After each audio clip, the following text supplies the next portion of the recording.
The sound of his daughter's sob cut through the marble foyer like shattered glass, and in that heartbeat, the most powerful man in the city realized he'd never felt more powerless in his life. But that moment was still 3 hours away. Welcome back, beautiful souls. Hit subscribe and tell me where you're watching from, because tomorrow's story will touch your heart in ways you never expected. Tonight, a powerful CEO, his wounded daughter, and a moment of discovery that shatters everything he thought he knew about love. Let's begin. At 2:47 p.m., Alexander Chen stood behind floor-to-ceiling windows on the 42nd floor, watching the city sprawl beneath him like a conquest map. His reflection stared back, sharp suit, sharper eyes, the kind of presence that made boardrooms go quiet. At 38, he'd built an empire that employed thousands, generated billions, and earned the respect of everyone who mattered. Everyone except the one person who should matter most. His phone buzzed. Another merger. Another opportunity. Another reason to stay late. Alexander's fingers moved across the screen with practiced efficiency, scheduling meetings, approving acquisitions, managing the machinery of success that had consumed his life for the past 5 years. 5 years since Rebecca died. 5 years since he'd learned that all the money in the world couldn't keep cancer from stealing the only woman he'd ever loved. 5 years since he'd decided that feeling less was better than hurting more. The intercom crackled. "Mr. Chen, the Morrison deal needs your signature before close." "Bring it in." His voice carried the authority of someone who'd never learned to say no to opportunity, and never learned to say yes to anything that might require his heart. As his assistant approached with the contracts, Alexander caught sight of a photo on his desk, the only personal item in the sterile office space. Rebecca holding 6-month-old Lily, both of them laughing at something beyond the camera's view. Lily would be 7 now, 7 years old, and he could barely remember the last real conversation they'd had.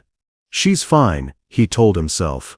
The same lie he'd been telling for years. Helen takes good care of her. Helen, his stepmother, had moved in after Rebecca's death, ostensibly to help with Lily while Alexander worked through his grief. The arrangement had become permanent not out of choice, but out of the terrible inertia that follows tragedy. Helen managed the house, managed Lily's schedule, managed everything Alexander couldn't bring himself to touch. Which was everything that mattered. 23 miles away, in the Tudor mansion that Alexander's money had bought, but his presence rarely graced, 7-year-old Lily Chen sat at the kitchen table, staring at homework she couldn't understand. "I don't get it," she whispered, her voice barely audible in the cavernous kitchen with its marble countertops and commercial-grade appliances that no one ever used for family meals. "What did you say?" Helen's voice cut through the silence like a blade. At 62, Alexander's stepmother maintained the rigid posture and sharp tone of someone who'd spent decades believing that discipline was love and control was care. "The math problem. I don't understand it." Helen moved behind Lily's chair, her presence a cold shadow. "You're not trying hard enough. Your father works too hard to pay for that expensive school for you to sit here being lazy." Lily's shoulders hunched forward. At 7, she'd already learned that her father was a distant figure who appeared in doorways between phone calls, who signed permission slips without reading them, who provided everything except the one thing she needed most: him. "I am trying," Lily said, her voice even smaller. "Don't talk back to me." Helen's hand came down on the table with a sharp crack that made Lily jump. "Your father doesn't need to come home to hear that you're being difficult. He has enough stress without you adding to it." The message was clear, as it had been for years. Don't be a burden, don't need too much, don't ask for what you'll never get anyway. Lily bent back over her homework, blinking away tears that had become as familiar as breathing. In the margins of her math worksheet, she drew small flowers, the same flowers her mother used to doodle when they colored together, back when the house felt alive instead of like a beautiful mausoleum. "Stop drawing and focus," Helen snapped. Lily's pencil stilled. The flowers remained half-finished, like everything else beautiful in her life. Back in his office tower, Alexander signed the Morrison contract with swift, sure strokes. Another victory. Another step away from the messy complexity of human connection. Another dollar that would never fill the hollow space where his heart used to beat freely. His phone rang. Helen. Alexander, you need to know that Lily was difficult about her homework today. I had to be firm with her. Firm. The word sat uncomfortably in his chest, but Alexander pushed the feeling away. Helen had raised him after his father remarried. She understood discipline, understood what children needed to become successful adults. Look how he'd turned out. I'll talk to her, he said, though they both knew he wouldn't. Talking to Lily meant confronting the reality of how little he knew about his daughter's inner world, how thoroughly he'd failed at the one job that mattered more than any corporate title. She needs structure, Alexander. You can't just throw money at parenthood. The criticism stung because it was true, but truth and action were different countries in Alexander's emotional geography, and he'd been a tourist in both for too long. I'll be home by 7, he lied. Of course you will, Helen said, and hung up. Alexander stared at the phone, then at the photo of Rebecca and baby Lily. Rebecca would have known what to do. Rebecca would have seen through Helen's rigid control, would have recognized Lily's need for warmth instead of discipline.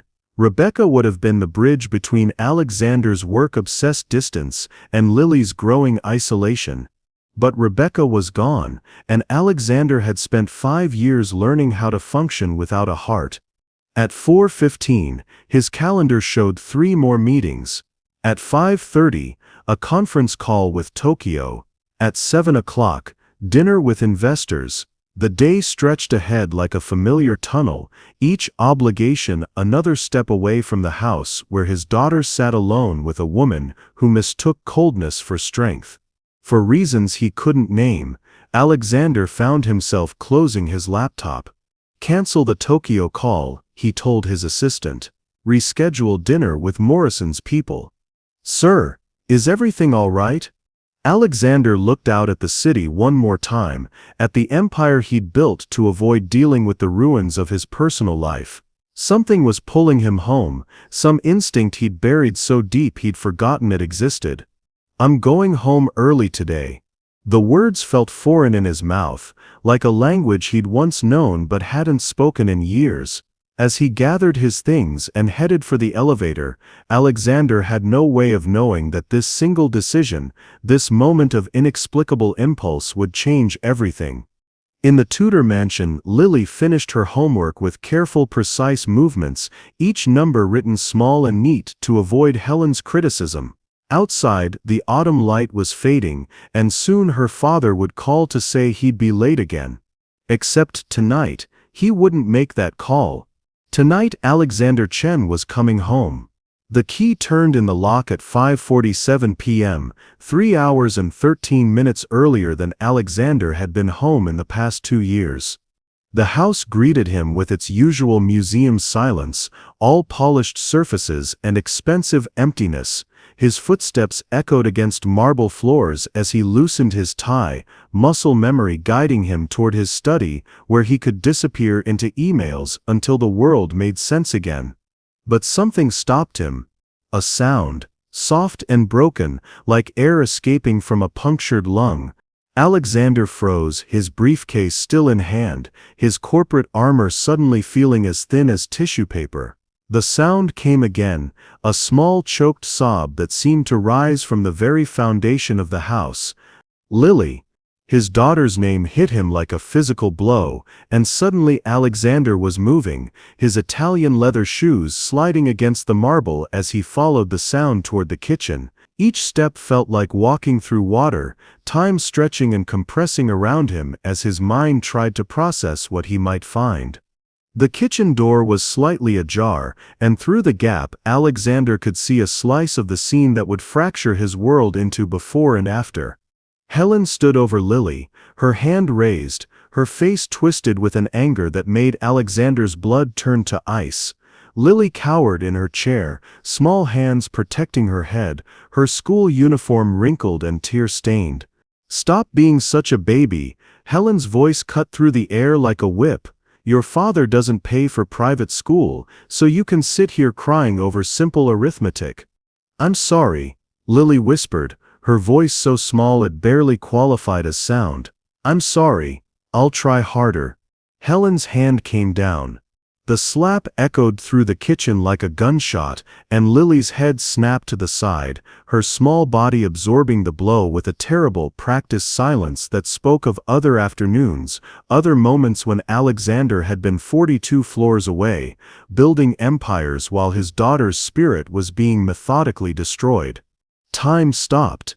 Alexander's briefcase hit the marble floor with a crash that seemed to shake the entire house.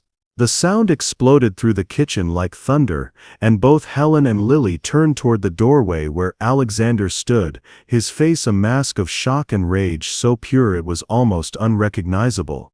"What?" His voice came out as a whisper, deadly quiet in the way that only true fury could be. "Did you just do?" Helen's hand was still raised, frozen in the aftermath of the blow. For one crystalline moment, the three of them formed a tableau of destruction, the abuser caught in the act, the victim cowering in her chair, and the protector arriving too late to prevent the damage, but just in time to witness its full horror. "Alexander." Helen's voice carried a note of surprise, but not shame, not remorse, just the irritation of someone whose private business had been interrupted. "You're home early. What did you just do to my daughter?" The words came out louder now, each syllable weighted with 5 years of suppressed emotion, 5 years of trusting the wrong person with the most precious thing in his world. Alexander stepped into the kitchen, and the temperature seemed to drop 10 degrees. Lily hadn't moved. She sat rigid in her chair, her hand pressed to the red mark blooming across her left cheek, her dark eyes wide with the kind of terror that comes not from a single moment, but from the accumulation of countless moments just like this one. She was being difficult about her homework, Helen said, as if explaining the weather. "Sometimes children need firm guidance, Alexander. You wouldn't understand. You're never here to see how she behaves." The casual cruelty of it, the way Helen wielded his absence like a weapon, hit Alexander with the force of a physical blow. But it was nothing compared to the sight of his daughter's face, not just the red mark from Helen's hand, but the careful blankness in her expression, the way she'd learned to disappear inside herself. "Lily." His voice cracked on her name. "Lily, look at me." She turned slowly, as if afraid sudden movements might trigger another explosion. When her eyes met his, Alexander saw something that nearly brought him to his knees. She was afraid of him too. Not of his anger. She understood that wasn't directed at her, but afraid of hoping, afraid of believing that this time might be different, that this time he might actually stay and fight for her. "Did she hurt you?" The question came out strangled, barely human. Lily's eyes darted toward Helen, then back to her father. In that single glance, Alexander saw the entire architecture of fear that had been built around his daughter, the careful training that had taught her silence, the systematic destruction of her voice. "She was being dramatic," Helen interjected, stepping between Alexander and Lily as if positioning herself for battle. "Children need boundaries, Alexander. They need to understand that actions have consequences. You can't just coddle them because—" "Get out." The words came from somewhere deep in Alexander's chest, somewhere primal and protective that he'd forgotten existed. Helen's mouth opened in surprise. "Excuse me?" "I said get out." Alexander's voice was getting stronger, more certain with each word. "Get out of this kitchen. Get out of this house. Get away from my daughter." Helen's face flushed red. "How dare you? I've been raising this child while you've been playing corporate hero. I've sacrificed years of my life to clean up the mess you made of this family after Rebecca died, and this is how you repay me. You call hitting a 7-year-old girl raising her?" Alexander stepped closer, and for the first time in years, he felt the full power of his own presence, not the corporate authority he wielded in boardrooms, but something rawer, more fundamental. The power of a father protecting his child. You call terrorizing her into silence. Sacrifices? She needs discipline. She needs love. The words exploded out of Alexander with the force of 5 years' worth of suppressed realization. She needs her father, and she needs to feel safe in her own home, and she needs never to be afraid that the people who are supposed to protect her are going to hurt her instead. Lily made a small sound, not quite a gasp, not quite a sob, and Alexander's attention snapped back to her. She was staring at him as if he were speaking a foreign language, as if the concept of protection and safety were abstract theories she'd heard about, but never experienced. The sight of her wonder, her desperate hope warring with practiced caution, shattered something inside Alexander's chest. All those years of telling himself she was fine, that Helen was taking good care of her, that children needed structure more than affection, all of it crumbled in the face of his daughter's carefully hidden pain. "Pack your things," he said to Helen without looking away from Lily. "I want you out of this house tonight." "You're making a mistake, Alexander. You don't know the first thing about raising a child. You'll see, you'll come crawling back begging me to fix the mess you're about to make."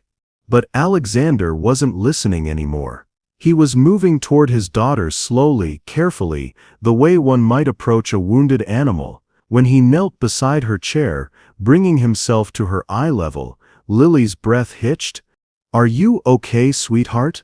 The endearment felt rusty on his tongue, unused for so long it seemed borrowed from someone else's vocabulary.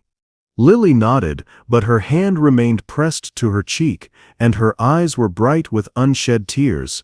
"Can I see?" Alexander reached out slowly, giving her time to pull away if she needed to. When she didn't move, he gently took her small hand in his and moved it away from her face. The mark was already darkening, a clear handprint across her delicate cheek, but it wasn't just the physical evidence of Helen's violence that made Alexander's vision blur with rage. It was the resignation in his daughter's posture, the way she accepted this treatment as normal, as deserved. What would you do if you discovered someone was hurting your child? Share your thoughts below. Sometimes the most powerful response isn't what people expect. "I'm sorry, Daddy," Lily whispered, and those 3 words completed the destruction of Alexander's old world. She was apologizing. His daughter, with Helen's handprint still burning on her cheek, was apologizing to him. "No," he said, his voice thick with emotion he could no longer suppress. "No, baby, you have nothing to be sorry for. Nothing at all." Behind them, Helen slammed a cabinet door. "Fine. Make your grand gesture, Alexander, but don't call me when reality sets in, and you realize you have no idea how to be a real parent." Alexander stood, turning to face the woman who had been systematically destroying his daughter's spirit, while he built companies and closed deals and convinced himself that being a provider was the same thing as being a father. "I may not know how to be a perfect parent," he said, his voice steady now, certain, "but I know how to learn, I know how to try, and I know that love doesn't leave bruises." Helen gathered her purse with sharp, angry movements. "You'll regret this, Alexander. Both of you will." The threat hung in the air like smoke as Helen's heels clicked toward the front door. The sound of it slamming echoed through the house, followed by the even louder sound of her car starting and pulling away. And then there was silence. Alexander and Lily sat in the wreckage of their family dynamic, neither quite sure how to navigate this new territory. The kitchen felt different without Helen's oppressive presence, larger somehow, as if the walls had exhaled for the first time in years. "Is she really gone?" Lily asked, her voice small but carrying a note Alexander had never heard before. "Hope? She's really gone," he confirmed, settling back down beside her chair, "and she's never coming back." Lily studied his face with the intensity of a child who'd learned not to trust promises from adults. "What about when you have to go back to work?" The question cut straight to the heart of everything. All of Alexander's failures, all of his misplaced priorities, all of the ways he'd abandoned his daughter in pursuit of professional success that suddenly seemed as empty as the mansion around them. "We'll figure it out," he said, the words feeling like a vow, together. For the first time since he'd walked through the door, Lily smiled. It was tentative, fragile as spun glass, but it was real, and in that smile, Alexander saw the ghost of Rebecca, saw the child he'd been too grief-stricken and work-obsessed to really know. The daughter he was finally ready to meet. Act 3. Resistance. The silence that followed Helen's departure felt like the aftermath of an earthquake. Everything looked the same, but the foundation had shifted irreparably beneath their feet. Alexander remained kneeling beside Lily's chair, hyper-aware of every breath, every small movement she made. Part of him wanted to scoop her up, hold her close, promise her that everything would be different now. But a larger part, the part that had spent 5 years learning to function through emotional numbness, was already calculating, strategizing, treating this crisis like any other problem that required systematic solutions. "We should put some ice on that," he said, gesturing toward the mark on her cheek. His voice carried the same tone he used in board meetings, controlled, efficient, slightly detached. Lily nodded but didn't move from her chair. She seemed frozen, as if Helen's departure had been so unexpected that her nervous system hadn't caught up to the new reality. Alexander stood and moved to the freezer, grateful for the excuse to turn away from his daughter's watchful eyes. The Sub-Zero appliance hummed expensively as he searched for an ice pack, his hands moving with mechanical precision while his mind raced through contingencies. First, document the injury. Take photos. Then call the family lawyer. Charles Morrison would know about custody issues, child protection services, the legal implications of what he'd witnessed. Helen might try to fight this, might claim he was an unfit father, might— "Daddy." The word stopped his spiraling thoughts cold. When he turned around, Lily was looking at him with an expression that seemed far too old for her 7 years, patient, resigned, as if she'd learned not to expect sustained attention from adults. "Yes, sweetheart? Are you going to call your office?" The question hit him like a physical blow. Here he was 30 seconds after the most important moment in his daughter's life, and already his mind had wandered to legal strategies and damage control. Already he was treating this like another corporate crisis to be managed rather than a child who needed her father to simply be present. "No," he said, though his phone had been buzzing insistently in his pocket. "I'm not going to call anyone right now." But even as he said it, Alexander's brain was still running through protocols. Ice for the swelling, photos for documentation, a call to their pediatrician to check for other signs of abuse he might have missed. He needed Helen's employment records, needed to know how long this had been going on, needed to understand the full scope of— "Stop." The word echoed in his own head, but it felt foreign, like someone else's voice. He'd spent so many years solving problems through action, through delegation, through the systematic application of resources and strategy, that the idea of simply being still with his daughter's pain felt almost impossible. Alexander wrapped some ice in a kitchen towel and returned to Lily's side. When he gently pressed it to her cheek, she flinched, and the small sound of her discomfort made something twist violently in his chest. "I know it's cold," he murmured, trying to keep his voice gentle, "but it will help with the swelling." Lily held the ice pack in place with one small hand while studying his face with unsettling intensity. "Helen said you don't like it when I'm difficult." The words were delivered matter-of-factly, without accusation, which somehow made them infinitely more devastating. This wasn't manipulation or a bid for sympathy. This was a child reporting information she'd been taught about her own unworthiness. "Helen was wrong," Alexander said, but the words felt inadequate, hollow. How do you undo years of psychological damage with a simple contradiction? "She said you have important work and I shouldn't bother you with little kid problems." Each revelation felt like another weight settling on Alexander's shoulders. He tried to imagine the conversations that must have shaped these beliefs, the careful, systematic way Helen had taught his daughter that her needs were burdens, her emotions inconveniences, her very existence something to be managed rather than celebrated. Your problems aren't little kid problems, Lily. They're your problems, which makes them important to me. But even as he said it, Alexander could feel his phone vibrating again in his pocket. The Morrison deal needed final signatures. The Tokyo investors were expecting his call. His assistant would be wondering why he'd left so abruptly, would be rearranging his calendar, managing the ripple effects of his unprecedented early departure. Later, he told himself, handle this first, then deal with work. Except that was exactly the problem, wasn't it? The assumption that his daughter was something to be handled, compartmentalized, managed alongside everything else demanding his attention. The idea that love could be scheduled between conference calls. What happens now? Lily asked, lowering the ice pack. The mark on her cheek was already less angry, but Alexander knew the psychological bruises would take much longer to heal. It was a fair question, and Alexander realized he had no idea how to answer it. In the corporate world he always had a plan, always knew the next 3 moves ahead, but sitting in his kitchen with his wounded daughter, he felt utterly lost. He paused, struggling for words that didn't sound like corporate speak. Now we figure out how to be a family. Just us? The question was loaded with so many layers. Hope, fear, skepticism, longing. Alexander heard them all and felt the crushing weight of responsibility. This child had been essentially orphaned by his emotional absence, then systematically abused by the woman he'd trusted to care for her.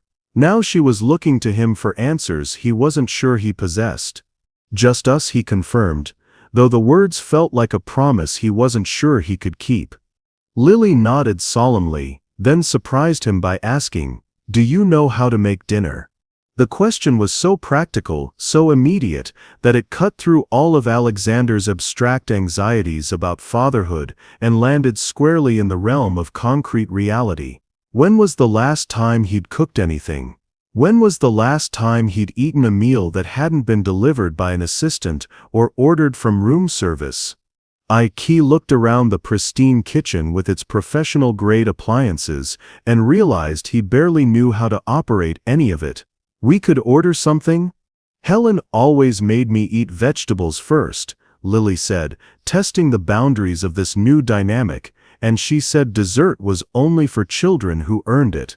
Alexander felt another surge of anger at Helen's rigid control, her systematic joylessness, but underneath the anger was something more uncomfortable, the recognition that he'd been complicit in this system, that his absence had created the vacuum Helen had filled with her particular brand of coldness. "What if we had dessert first tonight?" he heard himself say, just this once. Lily's eyes widened as if he'd suggested flying to the moon. Really? Really? The decision felt rebellious, revolutionary. After years of structure and control, they were going to eat ice cream before dinner like anarchists. But as he opened the freezer again, searching for something sweet, Alexander's mind was already drifting back to the problems this crisis had created. What would he tell his board about taking extended time off? How would he explain Helen's sudden departure to their social circle? What if Child Protective Services got involved? What if, "Daddy, you're making your work face again." Lily's observation stopped him mid-spiral. "My work face? The one where you're thinking about important things that aren't me." The accuracy of her perception was devastating. At 7 years old, his daughter had already learned to read the signs of his divided attention, had already internalized the message that she would always come second to whatever was happening on his phone. "I'm sorry," he said, and meant it. "You're right, I was thinking about work." "It's okay," she said with the practiced resignation of a child who'd learned not to expect sustained focus from adults. Helen said important people have to think about important things. Helen said. How many of his daughter's beliefs about herself, about him, about the world, had been shaped by a woman who saw children as inconveniences to be managed rather than people to be loved? Alexander's phone buzzed again, and this time he pulled it out and deliberately powered it off. The action felt like defiance, like revolution. "There," he said, setting the dead device on the counter. "No more work face tonight." Lily stared at the phone as if she'd never seen him turn it off before, which Alexander realized with a sick twist in his stomach she probably hadn't. "What if someone important calls?" "No one is more important than you," he said, the words feeling both true and terrifying. It was one thing to say it, another thing entirely to live it. To restructure an entire life around the needs of one small person who'd been taught to expect disappointment. They found vanilla ice cream in the freezer, expensive, organic, probably purchased by Helen as part of her carefully managed household inventory. Alexander scooped it into bowls while Lily watched with the fascination of someone witnessing a minor miracle. As they sat at the kitchen table eating dessert before dinner, the house felt different around them. Lighter somehow, as if Helen's oppressive presence had been a weight neither of them had fully acknowledged until it was gone. But Alexander could feel the questions circling like vultures. What happened tomorrow? What happened when reality reasserted itself and he had to return to the demands of running a multinational corporation? What happened when the initial rush of protective fury faded and he was left with the daily, mundane, exhausting work of actually being a present father? Have you ever had to completely change your priorities overnight? What was the hardest part about letting go of your old life? I'd love to hear your thoughts in the comments. "This is really good," Lily said, her voice carrying a note of surprised pleasure. "It is," Alexander agreed, though he was barely tasting the ice cream. His mind kept jumping ahead, trying to solve problems that hadn't even fully formed yet, trying to manage a future that felt as uncertain as fog. "Daddy?" "Yes? Are you scared?" The question caught him off guard with its directness, its emotional intelligence. He looked at his daughter, really looked at her, and saw someone far more perceptive than he'd ever given her credit for. Someone who'd been observing and analyzing and understanding far more than any 7-year-old should have to. A little, he admitted, surprising himself with the honesty.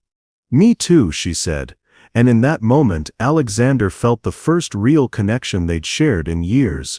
Not the performance of father-daughter interaction, not the guilt-driven gestures and expensive gifts he'd substituted for presents, but actual recognition between two people navigating uncertainty together.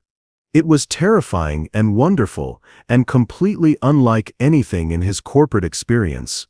And it was only the beginning.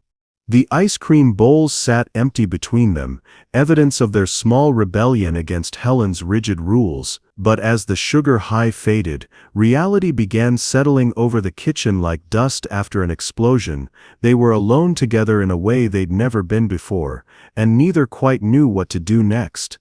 Alexander found himself studying his daughter across the table, noting details he'd never bothered to observe during their brief encounters between his work commitments.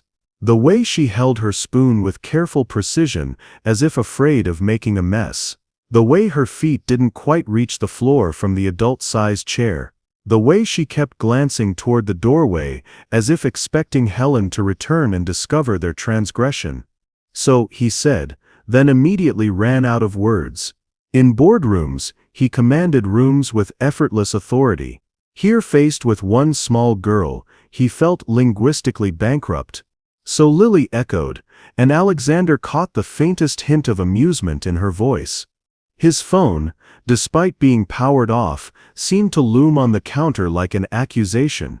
By now, his assistant would be fielding calls, rescheduling meetings, managing the chaos of his unprecedented disappearance. The Morrison investors would be wondering about the delayed signatures. The Tokyo deal would be stalling without his input. Let it stall, he told himself firmly. Let all of it wait. But the voice in his head sounded unconvincing, even to him. "Are you hungry for real food?" he asked, grasping for normalcy, not just ice cream? Lily considered this with the seriousness of a judge weighing evidence. Maybe. What do we have? The question revealed another gap in Alexander's knowledge of his own household. Helen had managed all the shopping, all the meal planning, all the domestic logistics that kept their lives running smoothly. He had no idea what was in their refrigerator, no sense of his daughter's preferences or dietary restrictions, no concept of what constituted a normal dinner in their own home. "Let's find out," he said, standing to investigate. The refrigerator was predictably well stocked.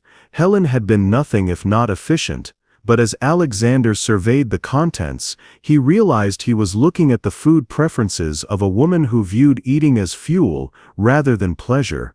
Organic vegetables arranged with military precision, lean proteins wrapped and labeled with dates, nothing that suggested joy or spontaneity or the messy happiness of family meals. "What did Helen usually make you for dinner?" he asked. Lily joined him at the open refrigerator, her small form fitting easily under his arm: grilled chicken and steamed broccoli. Sometimes fish if it was on sale. She said children don't need fancy food, just nutritious food. The joylessness of it made Alexander's chest tighten. "What do you like to eat? What sounds good to you?" The question seemed to confuse her. "What do you mean?" "I mean, if you could have anything for dinner, anything at all, what would you choose?" Lily stared at him as if he were speaking a foreign language. The concept of preference, of personal choice in something as basic as food, appeared to be entirely novel. "I don't know," she said finally. "I eat what I'm supposed to eat." Alexander closed the refrigerator door, suddenly unable to look at Helen's sterile organization of their family life. "Well, tonight we're going to eat what we want to eat. What sounds good? Pizza? Chinese food? Hamburgers? We're allowed to order food?" Lily's voice carried the wonder of someone discovering a new continent. "We're allowed to do whatever we want," Alexander said, and realized as the words left his mouth how revolutionary they sounded in the context of Helen's rigid household management. "We live here. It's our house, our kitchen, our choice." But even as he said it, Alexander felt the weight of his own inexperience settling on his shoulders.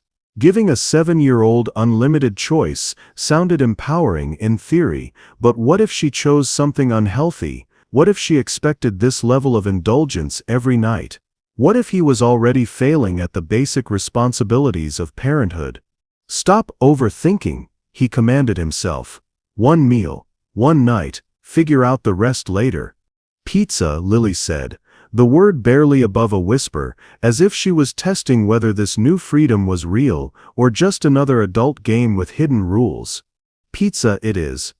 Alexander pulled out his phone to place the order, then remembered he'd powered it off in his grand gesture of present-moment parenting.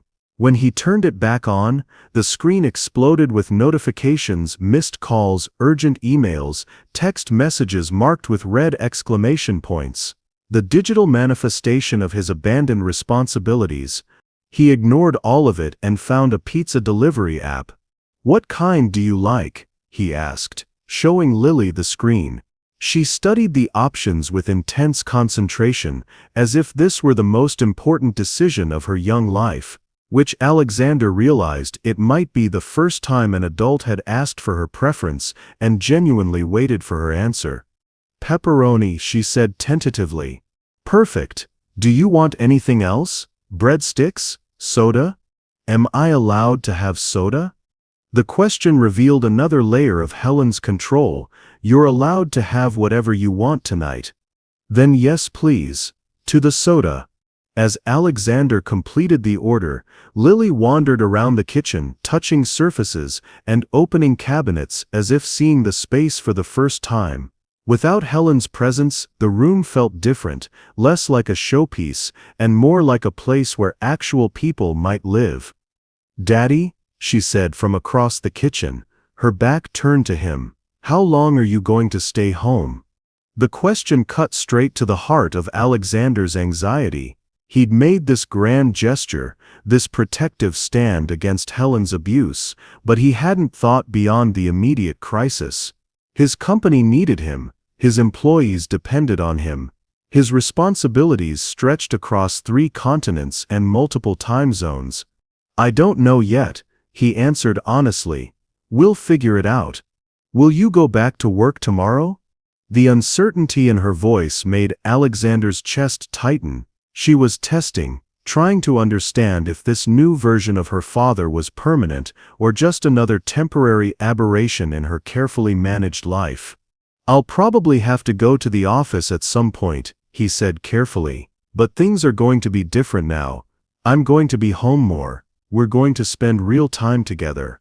Lily nodded, but Alexander could see the skepticism in her posture. She'd heard promises from adults before, had learned not to invest too heavily in words that might not translate into action. The silence stretched between them, filled with all the conversations they'd never had, all the moments of connection that had been sacrificed to Alexander's career ambitions and emotional numbness. They were strangers sharing a kitchen, bound by biology and circumstance, but lacking the shared history that creates real intimacy. Alexander's phone buzzed again. A text from his assistant, Tokyo Investors, asking about tomorrow's call. "Morrison deal needs signatures by end of business. Board meeting moved to 8 a.m. Please advise." The corporate world was reasserting itself, demanding his attention, requiring him to choose between the empire he'd built and the relationship he'd neglected. Alexander stared at the screen, feeling the familiar pull of obligation and control. "More important people?" Lily asked, noticing his distraction. "No," Alexander said, powering off the phone again with more force than necessary. "No more important people tonight."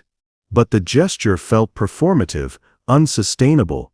He could turn off his phone, but he couldn't turn off the reality of his responsibilities, the commitments he'd made, the people who depended on him to be available and decisive and present in his professional life. The doorbell rang, announcing the pizza's arrival. As they spread their feast across the kitchen table, greasy, indulgent, everything Helen would have disapproved of, Alexander tried to focus on the present moment. His daughter was eating with more enthusiasm than he'd seen from her in years, actually smiling between bites, acting like a normal 7-year-old instead of the carefully controlled miniature adult Helen had been shaping her to become. This was good, he told himself.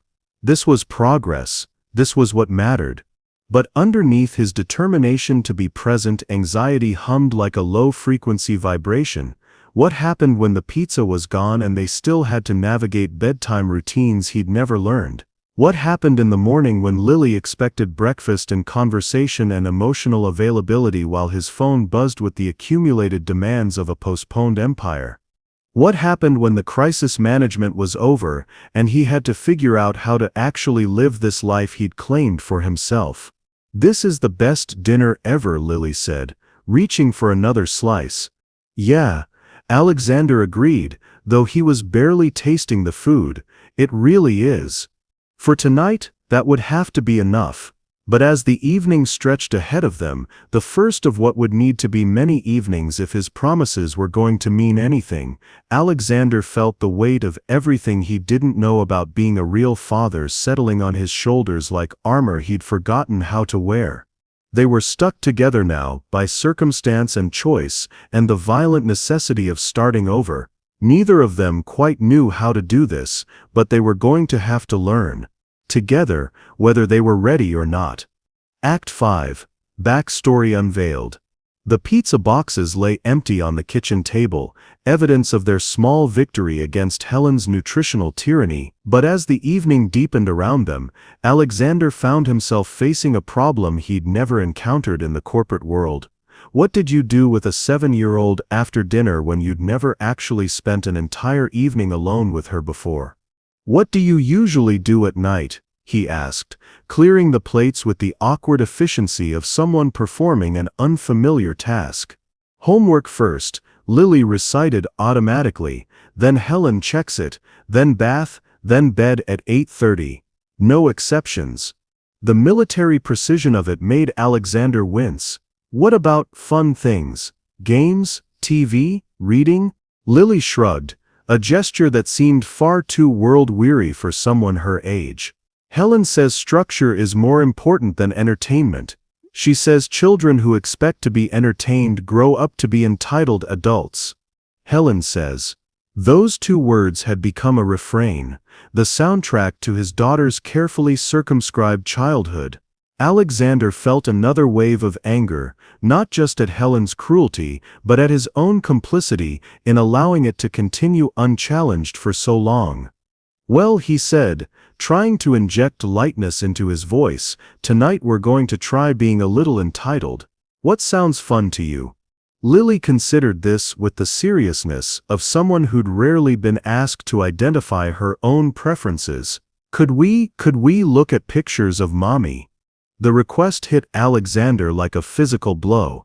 In the 5 years since Rebecca's death, he'd avoided the photo albums, avoided the memories, avoided anything that might crack the careful emotional armor he'd built around his grief. The family photos had been packed away in boxes, stored in closets relegated to the past tense of their lives. Of course, he heard himself say, though his chest was already tightening with anticipation of pain, where would you like to look at them? The living room has the big couch, Lily suggested tentatively. The living room. Another space that had become sterile and museum-like under Helen's management, all expensive furniture and carefully arranged accessories with no evidence that a family actually lived there. Alexander couldn't remember the last time he'd sat on that couch for any reason other than entertaining business associates. Let me get the photo albums, he said, though the words felt like volunteering for surgery. The boxes were in his bedroom closet, pushed to the back behind out-of-season suits and forgotten luggage. As Alexander pulled them out, dust motes danced in the overhead light, and he realized how thoroughly he'd sealed away this part of his life. The cardboard was soft with age, the packing tape yellowed and brittle. When he carried the first box downstairs, he found Lily curled on one end of the massive sectional sofa, looking impossibly small against the designer pillows. She watched with wide eyes as he set the box on the coffee table and began to open it. The first photo album was from their wedding, Rebecca radiant in her dress, Alexander young and hopeful in a way he barely recognized now. But it was the candid shots that made his breath catch, Rebecca laughing at something beyond the camera's view, her head thrown back with uninhibited joy, Rebecca feeding him cake, both of them covered in frosting and grinning like conspirators. You look so happy, Lily observed, scooting closer to study the pictures. We were happy, Alexander said, his voice rougher than he'd intended. Your mom made everything brighter. They turned pages slowly, watching the story unfold in carefully preserved moments. The honeymoon in Italy, where Rebecca had insisted on gelato for breakfast and taught Alexander to appreciate imperfection. The house-hunting photos, where she'd fallen in love with this Tudor mansion not for its impressive size, but for the reading nook in the breakfast room and the way morning light fell across the kitchen table. Then came the pregnancy pictures, and Alexander had to pause, overwhelmed by the memory of Rebecca's excitement. She'd documented everything, every month of her changing body, every milestone, every moment of anticipation for the child they'd created together. She was so excited to meet you, Alexander told Lily, showing her a photo of Rebecca at 8 months pregnant, hands curved protectively over her belly. She used to talk to you all the time, even before you were born. She'd play music and read stories, and tell you about all the things she wanted to show you. Lily studied the picture with intense concentration. Do you think she would have liked me? The question was so heartbreaking in its uncertainty that Alexander had to set the album aside and really look at his daughter. Lily, she would have loved you more than anything in the world. She did love you. Every day of her pregnancy, she loved you. But she died when I was born, Lily said with the matter-of-fact tone of someone who'd been told this information but never had it explained in terms of love rather than loss. Alexander felt the familiar weight of guilt settle on his chest. Rebecca had died from complications during delivery, a rare condition that couldn't have been predicted or prevented. But in his grief, Alexander had somehow absorbed the irrational belief that if he hadn't wanted a child so badly, Rebecca would still be alive. And in avoiding that pain, he'd also avoided the joy that should have come with his daughter's existence. She died because her body couldn't handle the delivery. Alexander said carefully, "It wasn't your fault. And it wasn't anyone's fault. It was just something terrible that happened." But Lily, the last thing she said before the surgery was that she couldn't wait to hold you. This wasn't entirely true. Rebecca had been unconscious during the emergency surgery, but Alexander remembered the last conversation they'd had, when she'd gripped his hand and whispered, "Promise me you'll tell her every day how much I love her." A promise he'd spectacularly failed to keep. They continued through the album, through the first pictures of Lily as a newborn, Alexander holding her with the terrified expression of someone who'd never been responsible for anything so fragile. Rebecca should have been in those pictures, should have been the one cradling their daughter, should have been there to navigate the sleepless nights and endless questions that followed. Instead, there was just Alexander, looking lost and overwhelmed, and then Helen, appearing in the photos like a stern guardian angel who'd come to restore order to chaos. "Helen moved in to help take care of you," Alexander explained as they reached pictures from Lily's first few months. "I didn't know how to do any of it, feeding, changing diapers, sleeping schedules. I was working too much and grieving too hard, and Helen seemed to have all the answers."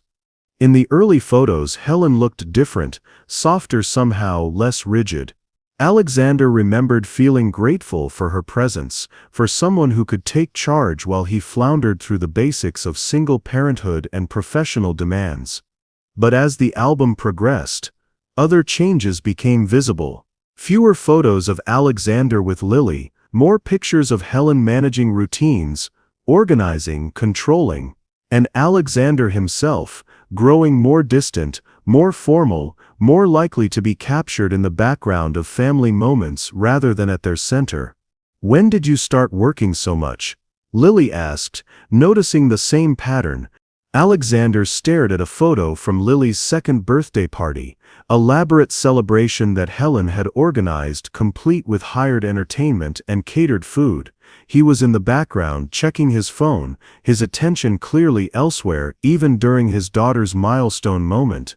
"I think," he said slowly, trying to be honest without destroying what remained of his daughter's faith in him, "I think I was scared of loving you too much because I was afraid of losing you the way I lost your mom, so I threw myself into work instead, where I felt safe and in control.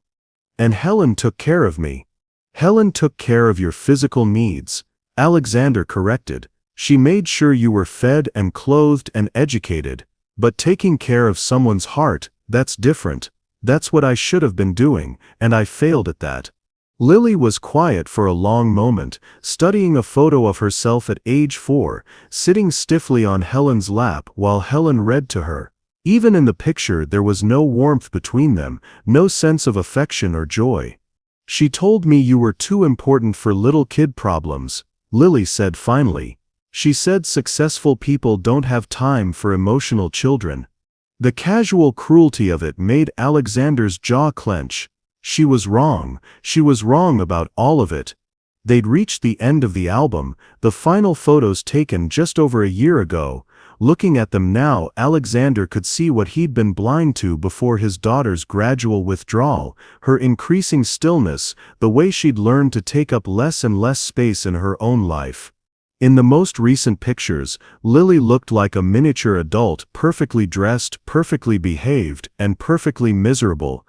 "I'm sorry," Alexander said, closing the album with trembling hands. "I'm sorry I let her treat you that way. I'm sorry I wasn't there to protect you. I'm sorry I chose being safe over being your father." Lily leaned against his side, her small body warm and solid against his arm. "Are you going to choose different now?" It was the most important question she could have asked, and Alexander felt the weight of it settling into his bones. All his corporate success, all his professional achievements, all the empire he'd built to avoid dealing with his own heart, none of it mattered compared to this moment, this choice, this chance to finally be the father his daughter deserved. Have you ever had to confront your own failures as a parent or in relationships? Sometimes our biggest mistakes become the foundation for our greatest growth. Share your thoughts below. Yes, he said, the word feeling like a vow. I'm going to choose you every time from now on. Lily nodded against his shoulder, and Alexander felt something shift inside his chest, not the dramatic transformation he'd expected, but something quieter, more fundamental, like ice beginning to melt after a long, hard winter. There would be time for more albums, more stories, more of the shared history they'd missed, but for now, it was enough to sit together on the couch, surrounded by pictures of the love they'd both lost and the love they were just beginning to find again. Together, finally, in the wreckage and hope of starting over. The photo albums lay closed on the coffee table between them, but their contents had shifted something fundamental in the space. For the first time since Rebecca's death, the living room felt like a place where a family might actually gather rather than a showroom for Helen's rigid aesthetic preferences. Lily remained curled against Alexander's side, her small body radiating warmth through his expensive shirt. He'd loosened his tie hours ago, another small rebellion against the corporate uniform that had become his emotional armor, and now found himself studying the top of his daughter's head, noting details he'd never bothered to observe. The way her dark hair fell in gentle waves like Rebecca's. The constellation of freckles across her nose that appeared only in summer. The careful way she breathed, as if even her respiratory system had learned Helen's lessons about not taking up too much space. It's past 8:30, Lily observed quietly, but without the anxiety Alexander might have expected. She was testing this new reality, seeing if bedtime was another rule that might bend under this strange new order of things. "Is that okay?" Alexander asked. "Are you tired?" The question seemed to confuse her. Am I allowed to not be tired? The uncertainty in her voice made Alexander's chest tighten. "You're allowed to feel however you feel, sweetheart. Always." Lily considered this revolutionary concept while Alexander grappled with the practical implications of what he'd just said. If she wasn't tired, what did they do next? His knowledge of child-appropriate evening activities was embarrassingly limited. Helen had managed all the details of Lily's daily routine while Alexander remained safely isolated in his study, or more often at the office. "I'm not really sleepy yet," Lily admitted, as if confessing a minor crime. "Then we don't have to worry about bedtime right now. What would you like to do?" The freedom to choose her own activities still seemed to overwhelm her. She looked around the living room, as if seeing it for the first time without Helen's disapproving presence. "Could we?" She paused, gathering courage. "Could we maybe watch a movie?" Helen said movies before bedtime were too stimulating, but maybe just this once? "We can watch whatever you want," Alexander said, reaching for the remote control that had been gathering dust on the coffee table. The massive television screen came to life, and he realized he had no idea what kinds of shows or movies a 7-year-old might enjoy. "What do you like to watch?" he asked. "I don't know," Lily said with the honesty of someone whose entertainment had been carefully curated by an adult who viewed pleasure as suspicious. "Helen mostly let me watch educational programs, nature documentaries and things like that." The joylessness of it made Alexander want to break something. Instead, he began scrolling through streaming services, looking for something that might bring light to his daughter's carefully controlled world. "What about this?" he asked, stopping at an animated film with bright colors and characters that actually looked like they might be fun. Lily's eyes widened. "Is it okay?" Helen said animated movies were just marketing schemes designed to make children want toys. Helen said. Even with the woman gone, her voice continued to echo through every aspect of Lily's experience, a systematic negativity that had poisoned even simple pleasures. Helen isn't here anymore, Alexander said gently but firmly, and sometimes it's okay to watch things just because they're fun. Not everything has to be educational or improving or worthwhile. Sometimes joy is worthwhile all by itself. As the opening credits began to play, Alexander found himself watching Lily more than the screen, the way her posture gradually relaxed as she realized no one was going to criticize her for laughing at the silly jokes. The way her eyes lit up during the musical numbers, the way she unconsciously scooted closer to him during the slightly scary parts, seeking comfort without having to ask for it. Halfway through the movie, she fell asleep against his shoulder. Alexander sat perfectly still, afraid to move and disturb this moment of trust. When was the last time his daughter had fallen asleep touching him? When was the last time she'd felt safe enough in his presence to let her guard down completely? He couldn't remember, which meant it had been far too long. The movie continued playing, but Alexander's attention was entirely focused on the small person breathing softly against his side. Lily's face in sleep looked younger somehow, less guarded, more like the carefree child she should have been allowed to be. In the flickering light from the television, he could see Rebecca in the curve of her cheek, in the way her eyelashes cast shadows across her skin. This is what I missed, he thought with sudden overwhelming clarity. This is what I gave away. All those years of convincing himself that providing financially was the same as providing emotionally. All those nights when he could have been here, could have been the one reading bedtime stories and watching silly movies and simply being present for the small daily miracles of his daughter growing up. He'd told himself he was protecting her from his grief, sparing her the burden of his pain, but really he'd been protecting himself from the vulnerability of loving someone he might lose. And in avoiding that risk, he'd guaranteed the loss anyway. Not through death, but through absence, neglect, the slow erosion of connection that comes when love is assumed rather than expressed. Alexander's phone, which he'd left on the kitchen counter, began to ring. The sound was distant but insistent, cutting through the movie's soundtrack, probably his assistant, probably something urgent, probably the Empire demanding his attention as it always did. He didn't move.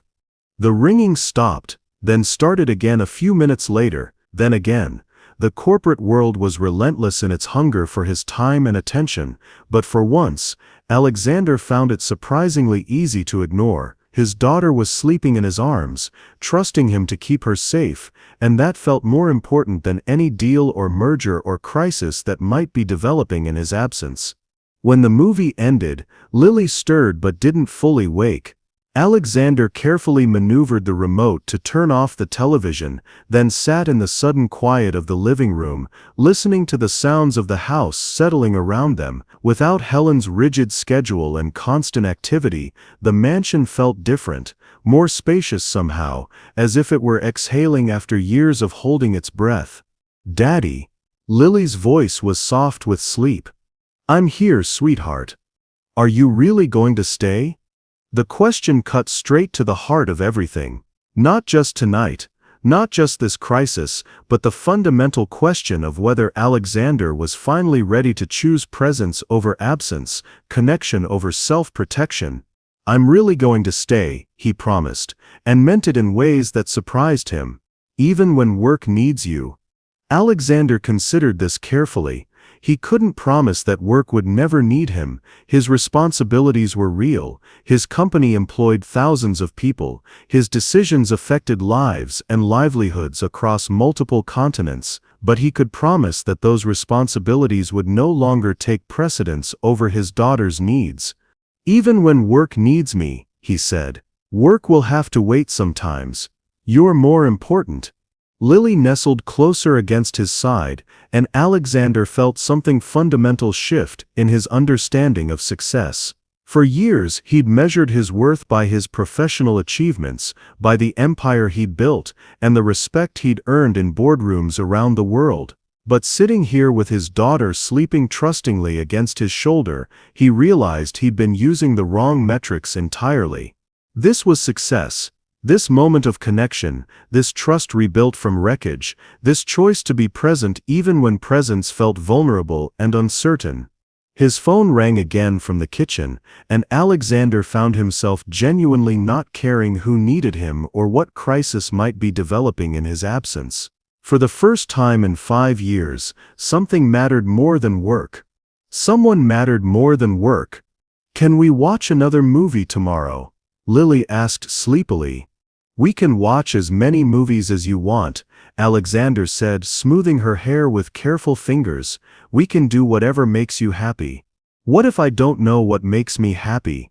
The question revealed the depth of Helen's psychological control, the systematic way she'd taught Lily to ignore her own preferences and desires.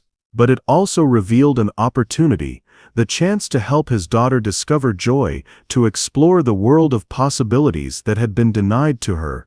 "Then we'll figure it out together," Alexander said.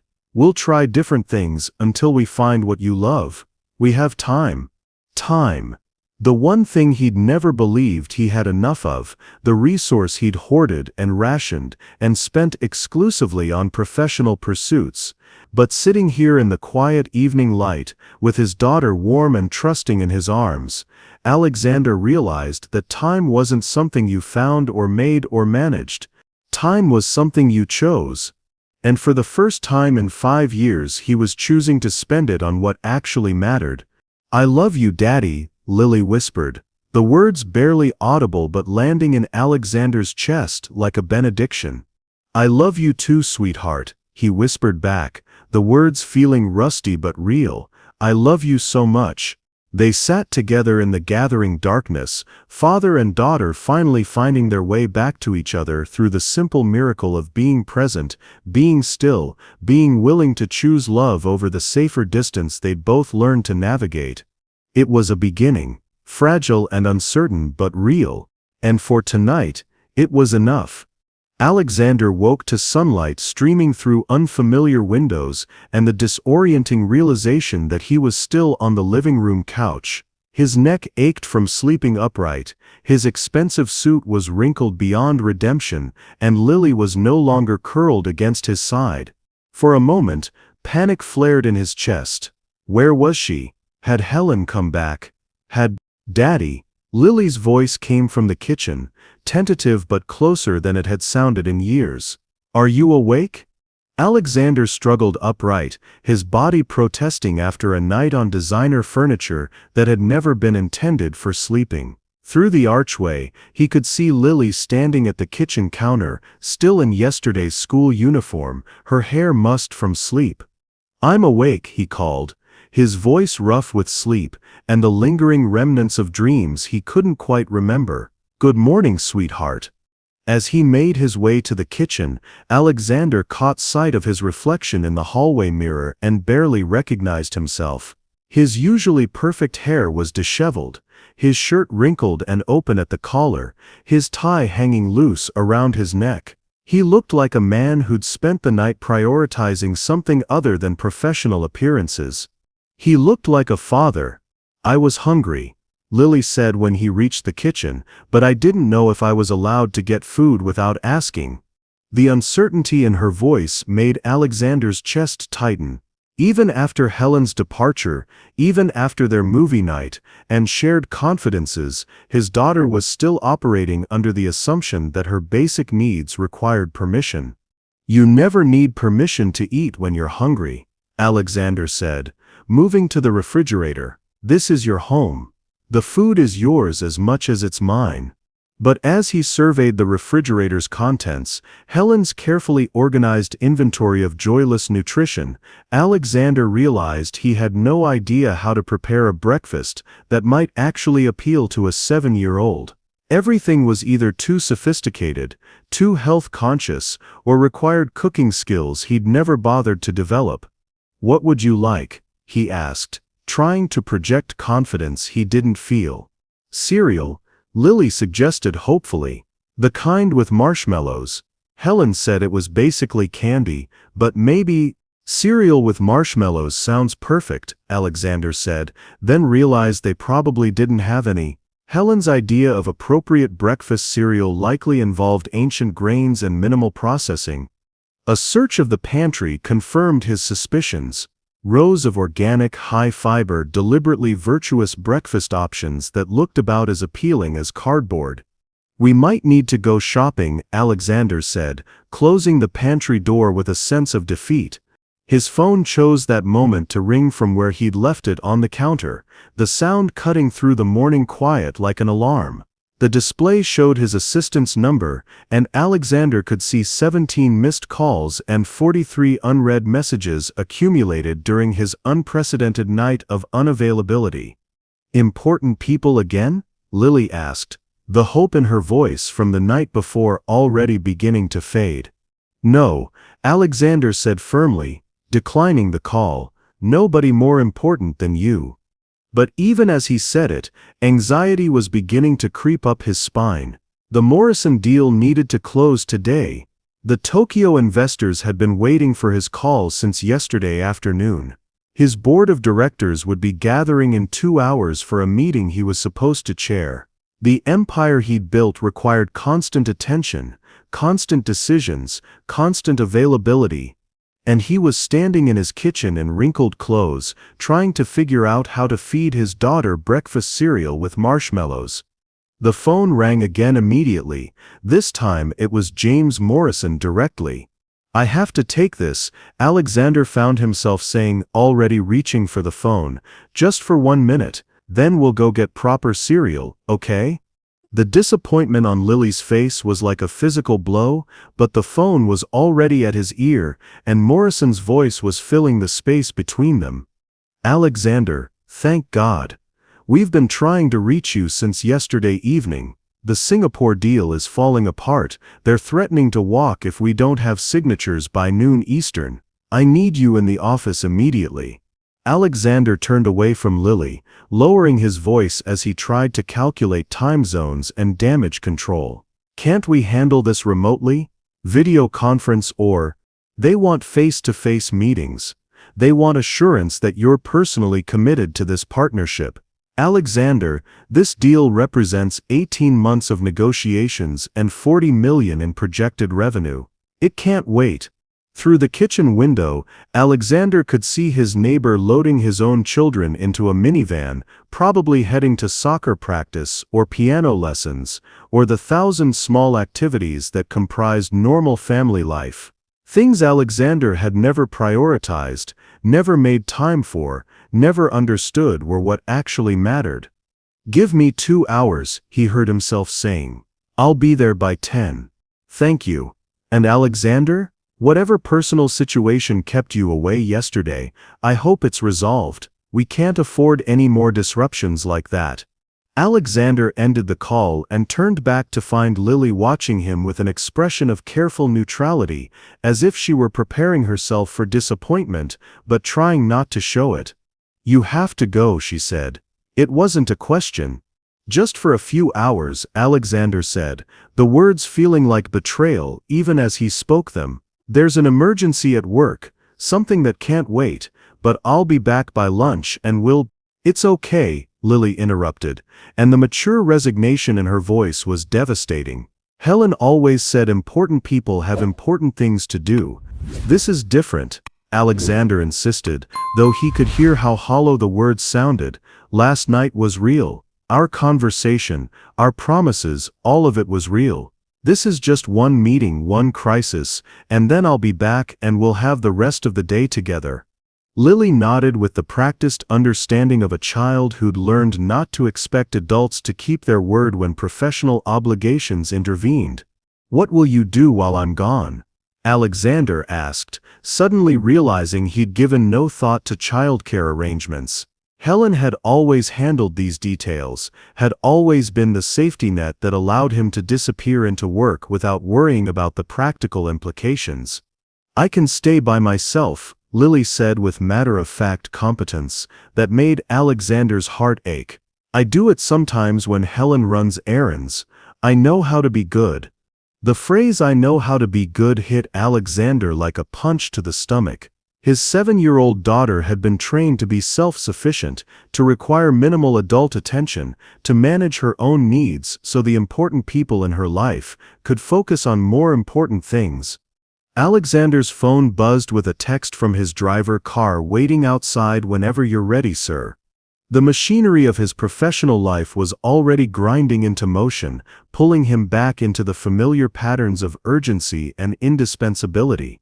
In 90 minutes, he'd be in a conference room, commanding respect and wielding authority, solving problems and managing crises with the competence that had made him wealthy and successful. And his daughter would be here alone, making herself breakfast from Helen's joyless pantry, practicing the careful independence that came from learning not to need too much from adults who had more important places to be. "I could come with you," Lily suggested tentatively. "I could sit quietly in your office and not bother anyone. Helen used to take me with her sometimes when she ran errands." The offer broke Alexander's heart. His daughter was volunteering to accommodate his professional demands, to make herself small and unobtrusive so she wouldn't interfere with his important work. "No, sweetheart," he said, kneeling down to her eye level, "this isn't appropriate for children. It's boring adult business that would just make you miserable. I don't mind being a little miserable if it means I get to be with you." The words hung in the air between them like an accusation. "I don't mind being a little miserable if it means I get to be with you." How many times had his daughter been miserable for the chance at scraps of his attention? How many times had she diminished her own needs to accommodate his schedule? Have you ever had to choose between family and career obligations? What did you choose, and how did it turn out? Sometimes the hardest decisions reveal what we really value. Share your thoughts below. Alexander's phone rang again, his assistant probably with updates on the Singapore crisis, probably with more urgencies that couldn't wait, probably with reminders of all the ways his empire would crumble without his immediate and focused attention. "I have to go," he said, standing up and reaching for his suit jacket. "But I promise, Lily, I promise I'll be back this afternoon and we'll do something special together. Whatever you want." Lily nodded, but Alexander could see her already retreating into the careful emotional distance she'd mastered over years of adult disappointments. She was protecting herself, preparing for the possibility that his promises were just words, that work would expand to fill whatever time he'd allocated for her, that the important people would always be more important than she was. "I love you," he said, kissing the top of her head. "I love you too," she replied, but the words carried the hollow echo of something said out of habit rather than hope. Alexander gathered his things and headed for the door, his mind already shifting into crisis management mode.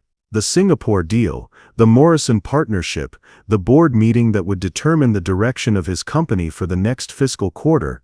Important things. Adult responsibilities. The empire that required constant tending.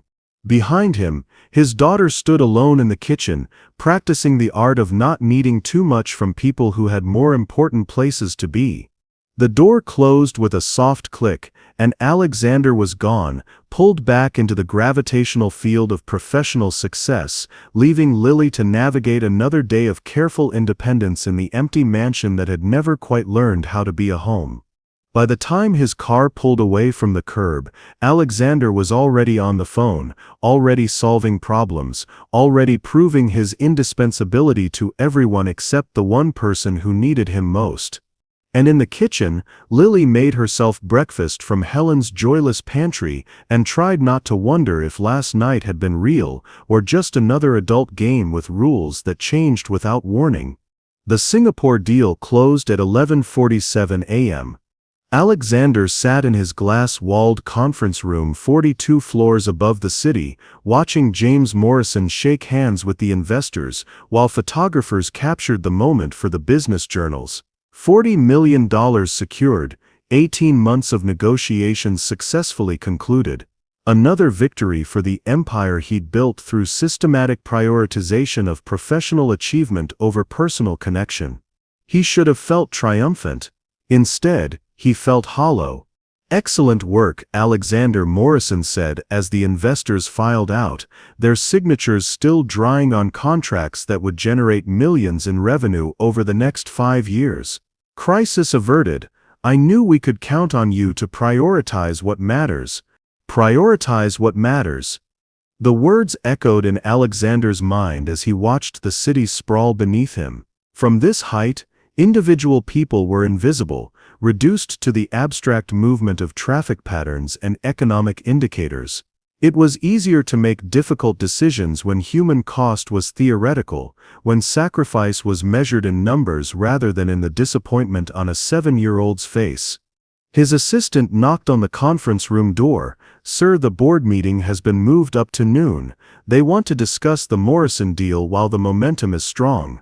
Alexander nodded automatically, his mind already shifting to the next crisis, the next opportunity, the next decision that would require his immediate and focused attention.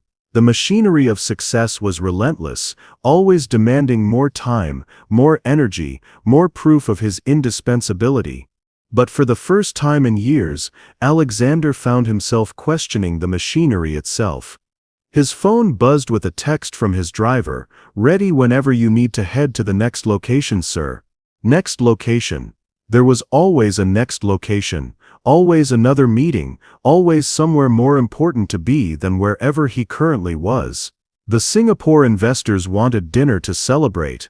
The Morrison team wanted drinks to strategize their next partnership. His calendar stretched ahead like an endless corridor of professional obligations, each one seemingly crucial, each one requiring his presence and expertise. Alexander walked to the floor-to-ceiling windows and looked down at the street, where parents were probably picking up their children from school, where fathers were coaching soccer teams and helping with homework and sitting down to family dinners that had nothing to do with market projections or quarterly earnings. His reflection stared back at him from the glass, impeccably dressed again, every hair in place, the corporate armor restored to its full effectiveness. He looked like success. He looked like a man who had everything under control. He looked like someone who had forgotten what actually mattered. Alexander pulled out his phone and scrolled to Lily's school contact information, Preston Academy, the exclusive private institution where his daughter spent 8 hours a day surrounded by children whose parents paid $40,000 annually to ensure their offspring received the finest education money could buy. He'd never called the school before. Helen had always handled communication with teachers, parent conferences, school events. Alexander contributed money and signed permission slips, but the actual involvement in his daughter's education was another responsibility he'd delegated to more available adults. Preston Academy, Mrs. Henderson speaking.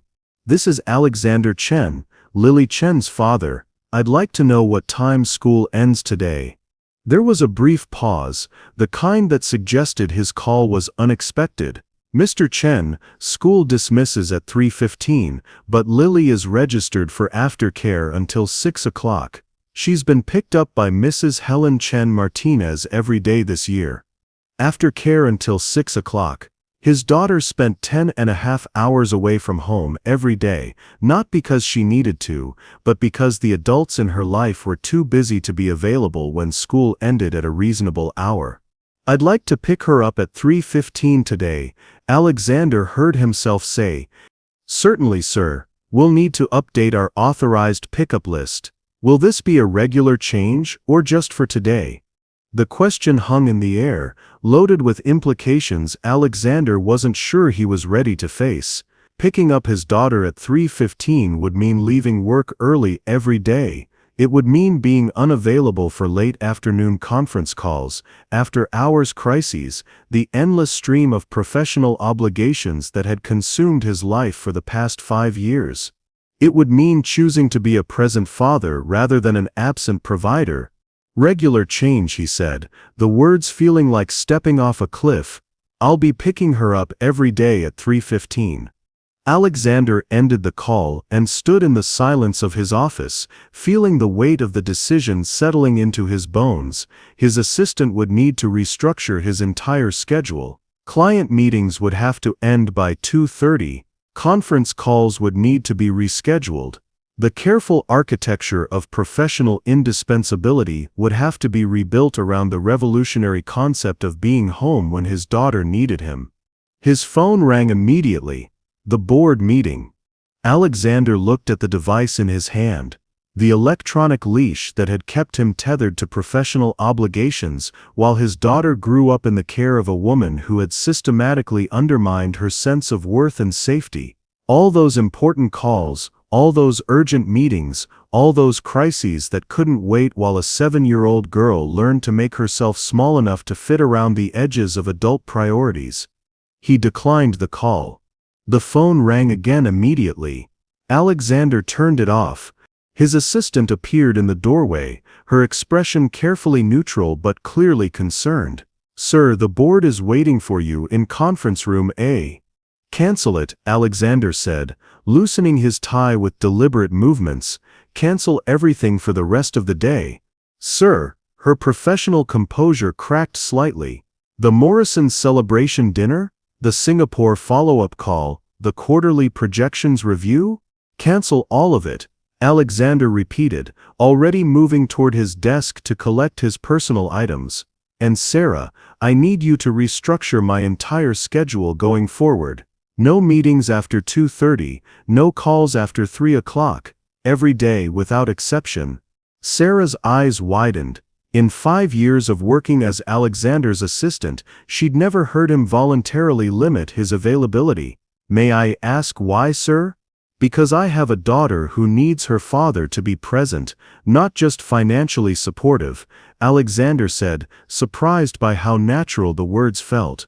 "And that's more important than any deal or merger or board meeting." As Alexander gathered his things and headed for the elevator, he could feel the ripple effects of his decision spreading through the office like shock waves. Assistants scrambling to reschedule meetings, executives wondering if the pressure had finally broken their notoriously workaholic CEO. Board members calculating the implications of leadership that prioritized personal relationships over professional obligations. Let them wonder. Let them calculate. Let them discover whether the empire he'd built was strong enough to survive its founder choosing to be human rather than indispensable. The elevator descended 42 floors, each level bringing Alexander closer to a choice he should have made years ago. When the doors opened in the lobby, he didn't head toward his waiting car and driver.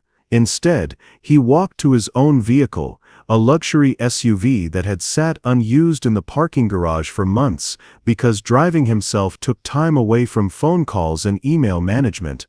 The engine turned over smoothly, and Alexander pulled out into afternoon traffic, heading toward Preston Academy and the revolutionary act of picking up his own daughter from school.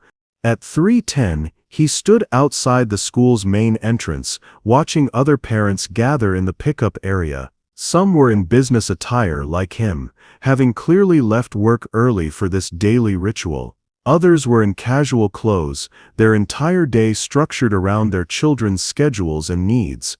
All of them looked more comfortable with this routine than Alexander felt, more natural in their roles as present, available parents.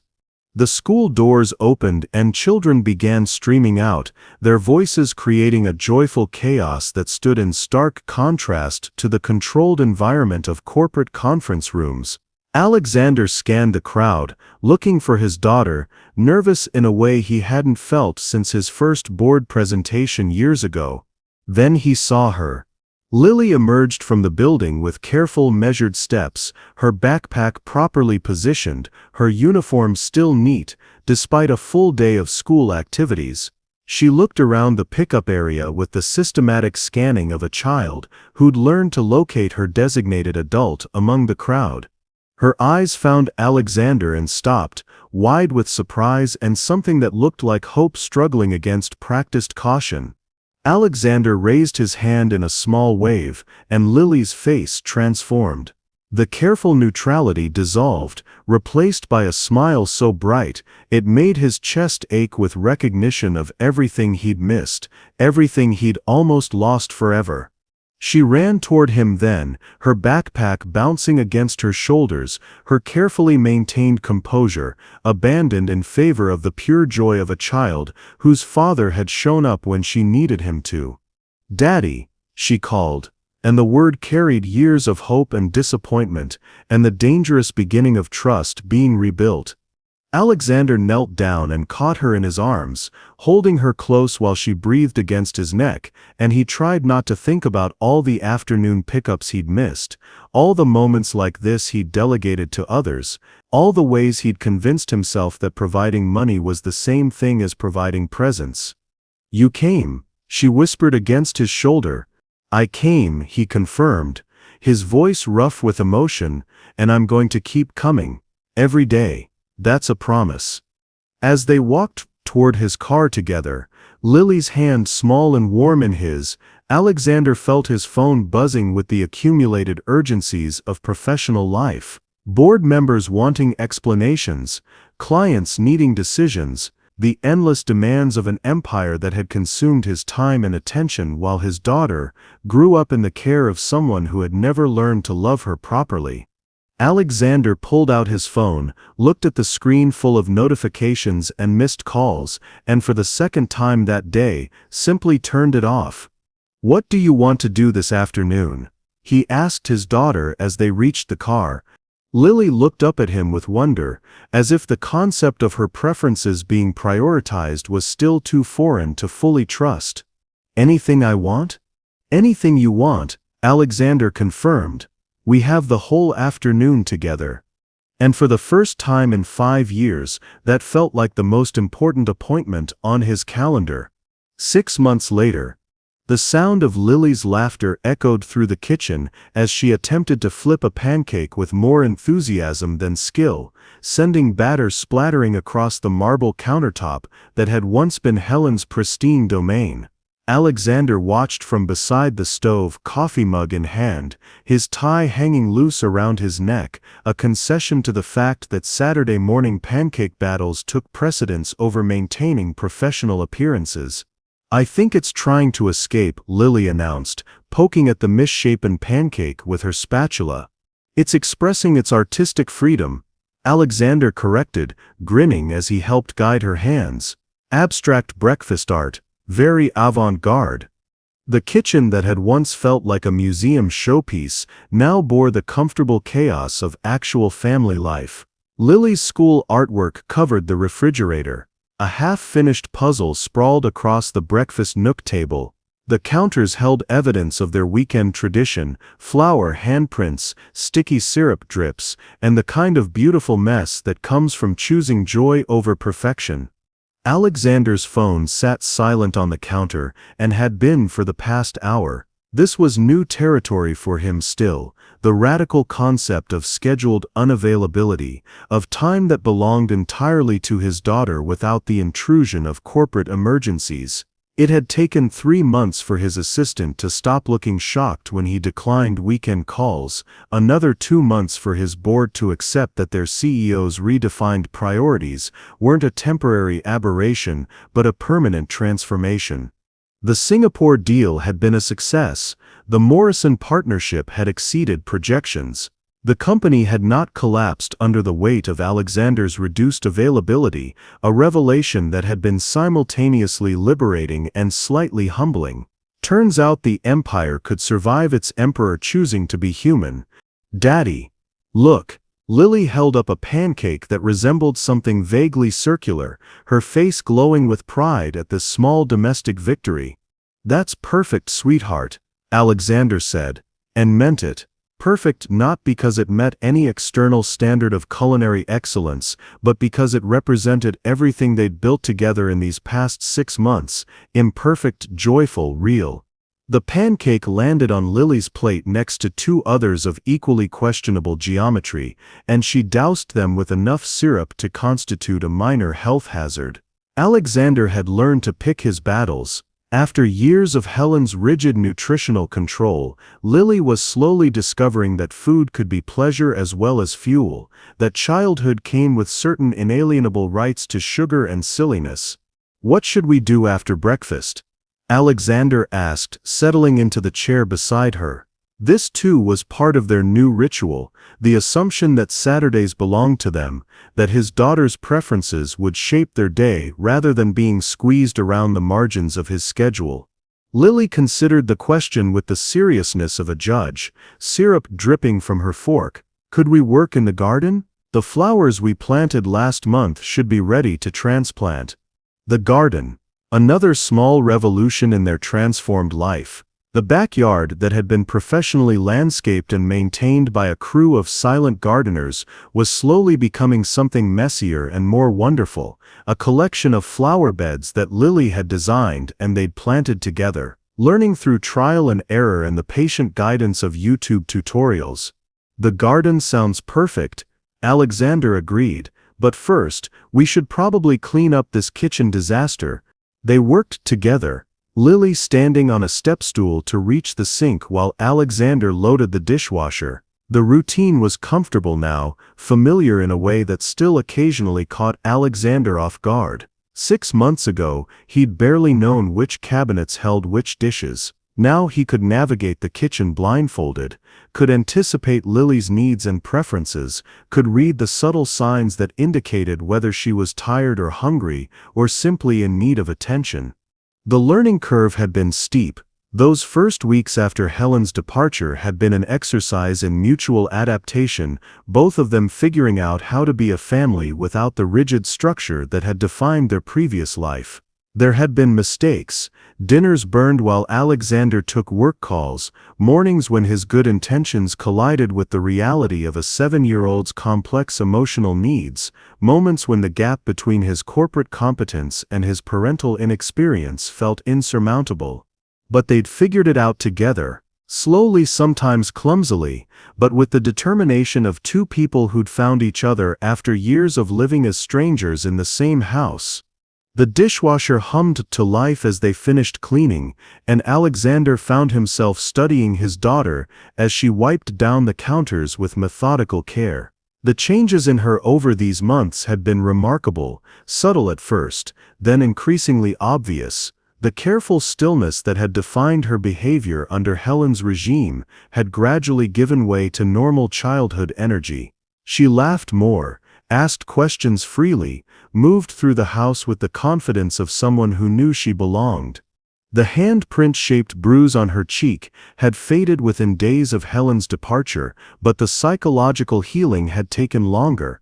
There had been nightmares, moments of regression, times when Lily would test the boundaries of their new relationship to see if his patience was real or just another adult performance that would eventually crack under pressure. Alexander had learned to recognize the signs, to provide reassurance without overwhelming her, to give her space to heal while still maintaining the consistent presence she needed. It was harder than closing multi-million-dollar deals, more complex than managing international partnerships, and infinitely more rewarding than any professional achievement he'd ever accomplished. Have you ever had to rebuild trust with someone you'd hurt through neglect? What did you learn about the difference between providing for someone and truly caring for them? I'd love to hear your stories in the comments below. Ready for the garden? Lily asked, hanging up the dish towel with the precision Helen had trained into her, but without the anxiety that had previously accompanied such tasks. Ready, Alexander confirmed, but as they headed for the back door, the sound of his phone ringing made them both freeze.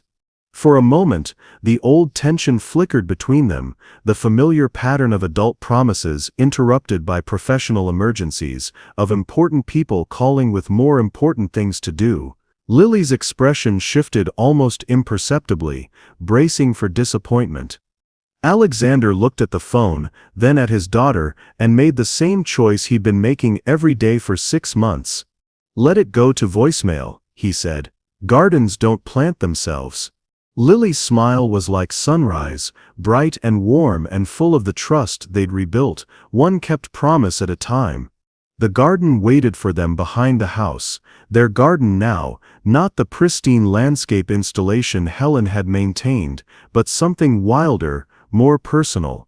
The flower beds they'd designed together were taking shape, small shoots of color beginning to emerge from the soil they'd turned by hand. It wasn't professional quality, wasn't magazine-worthy, but it was theirs. They worked together in comfortable companionship, transplanting seedlings while classical music drifted from the outdoor speakers Alexander had installed after discovering that Lily loved listening to Mozart while she gardened.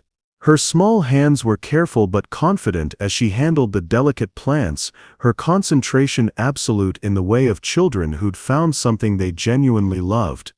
"The roses are getting bigger," she observed, pointing to a bush they'd planted in Rebecca's memory, a gesture that had made Alexander cry the first time Lily suggested it.